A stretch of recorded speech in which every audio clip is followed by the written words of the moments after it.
I needed to escape. The stress of work, the constant noise of the city, it was all too much. A friend mentioned a secluded cabin in Rosewood, a place where I could finally clear my mind. It was remote, deep in the woods, with no neighbors for miles. Exactly what I was looking for. The drive there was long and winding, the roads narrowing as I got closer. By the time I reached the cabin, dusk had already settled in. It was smaller than I'd imagined, quaint, with an old-world charm. The kind of place where you could lose track of time. The kind of place where no one would hear you scream. The first night passed uneventfully.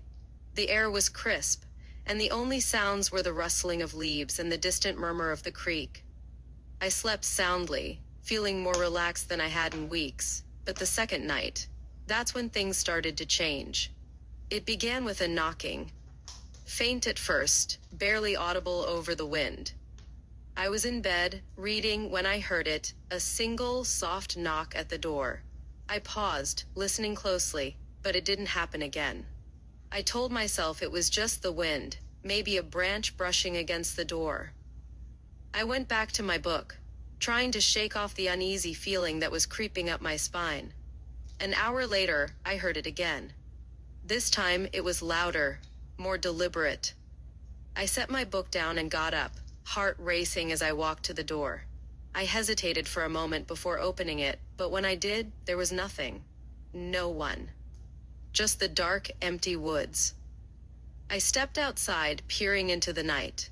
The moon was hidden behind clouds, casting an eerie darkness over everything. I shivered, not just from the cold, but from the growing sense of dread that I couldn't quite explain. As I turned to go back inside, a random thought crossed my mind, a memory from childhood. My name is Mona Lisa, and that fact has always bugged me. My mother thought it was a good idea, a beautiful name. But in school, I was always picked on for it. They'd call me Mona the Moaner, or say I was faking a smile just like the painting. It's silly that it still bothers me, but it does, even now. I shook off the thought as I caught something out of the corner of my eye, a figure, just at the edge of the trees. My breath caught in my throat as I stared, trying to make out what it was. But when I blinked, it was gone. I hurried back inside, locking the door behind me. My mind was racing, but I tried to convince myself it was just my imagination. I checked the time, midnight. I needed to sleep, to shake off this paranoia. But as I climbed back into bed, the uneasiness lingered. Every creak of the cabin, every rustle outside, put me on edge. Then, just as I was drifting off, I heard it again. This time, it wasn't just a knock.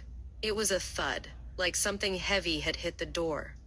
I bolted upright, my heart pounding in my chest. I grabbed the flashlight from the bedside table and made my way to the door again, my hands trembling. I pressed my ear against the wood, listening.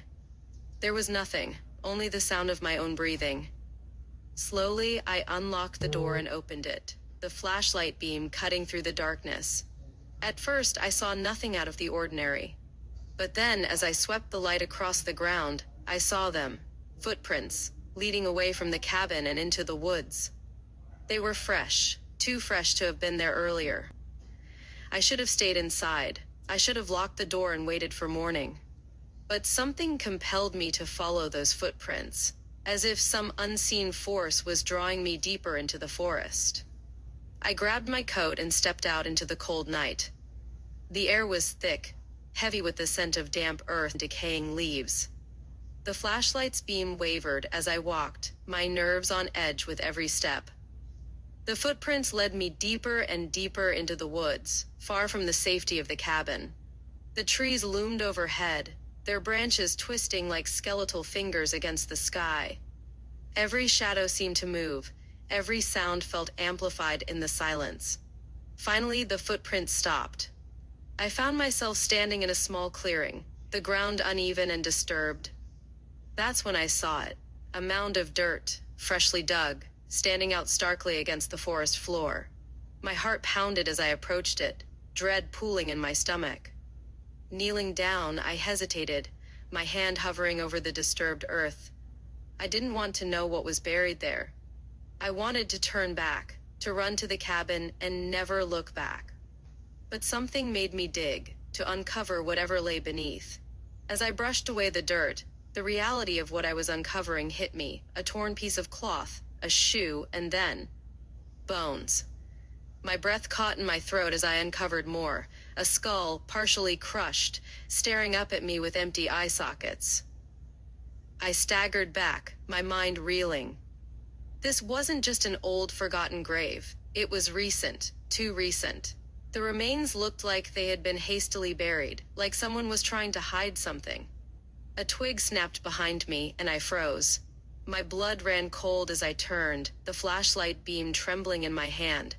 There, standing at the edge of the clearing, was a figure, a man, tall and shadowy, just beyond the reach of the light.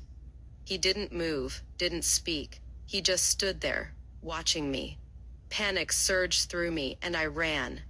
I tore through the woods, branches clawing at my clothes, the flashlight bouncing wildly as I stumbled over roots and rocks. I didn't look back.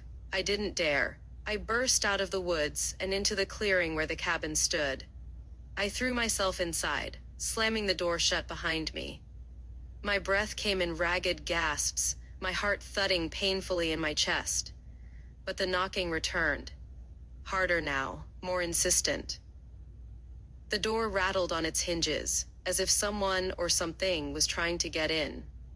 I grabbed a knife from the kitchen, my hands shaking uncontrollably. I backed into a corner, every muscle tensed, waiting for the door to give way.